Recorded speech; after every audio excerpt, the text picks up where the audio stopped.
चला तर मग मंडळी, लहान मुले पालेभाज्या खायला नेहमीच कंटाळा करतात.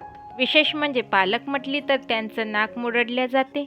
अशा वेळी त्यांना तितकंच टेस्टी आणि हेल्दी काहीतरी द्यायचं असेल तर त्यांना झटपट होणारा लेअर पालक पराठा द्या. सर्वात आधी मी येथे एकदम ताजी कोवळी पालक निवडून स्वच्छ धुवून घेतली. आता या पालकाला अगदी बारीक बारीक कट करून घेऊ. वरतून कोथिंबीर टाकू. या पराठ्यासाठी तुम्हाला वेगळं पीठ मळण्याची गरज नाही. घरात उरलेल्या कणकेपासून सुद्धा हा पराठा तुम्ही एका मिनिटात बनवू शकता. माझ्याकडे गव्हाचं पीठ आधीच मळून तयार आहे.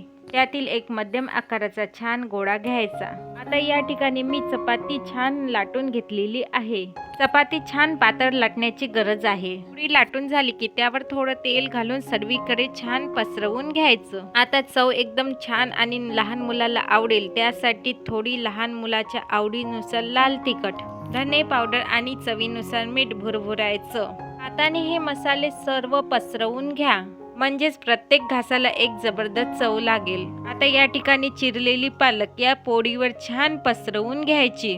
देण्यासाठी एक पद्धत सांगते. व्हिडिओमध्ये दाखवल्याप्रमाणे चपातीला छान 2 ते 3 पीसेसमध्ये कट करायचे. कट केल्यानंतर त्याचे गोल गोल राऊंड बनवा. एकावर एक असे छान असे गोल गोल फिरवत न्यायचं आणि गोल गोल राऊंड बनवत एकावर एक पदर चढवायचे.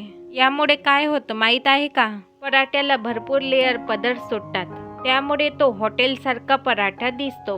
जर तुम्हाला हा व्हिडिओ थोडा जरी आवडला असेल तर लाईक आणि सबस्क्राईब करायला विसरू नका. हा तयार उंडा हाताने छान असा प्रेस करायचा. थोडंसं पीठ लावून हलक्या हाताने छान असा पराठा लाटून घ्यायचा. लाटताना कुठून फाटणार नाही. लाटायला इतका सोपा आणि खायला त्याहीपेक्षा चविष्ट. जास्त जोर देऊ नका नाहीतर लेअर दबले जाणार. हलक्या हातानेच लाटावे. हे बघा पराठा किती छान लाटलेला आहे. तवा छान गरम झाल्यानंतर हा पराठा त्यावर टाकायचा. मंद आचेवर छान असा आरतून परतून खरपूस भाजून घ्यायचा. दोन्ही साईडनं छान असा भाजून घ्यायचा. आपापल्या आवडीनुसार थोडं तेल किंवा तूप सुद्धा लावू शकता. पराठा लेअरदार छान भाजून तयार. आता या ठिकाणी याच पद्धतीने सर्व लेअरचे पराठे बनवून घ्यायचे. वास इतका सुगंधी सुटला की मुलं स्वतःहून किचनमध्ये धावून येणार. बघा हा आपला कुरकुरीत लेअरवाला पालक पराठा तयार.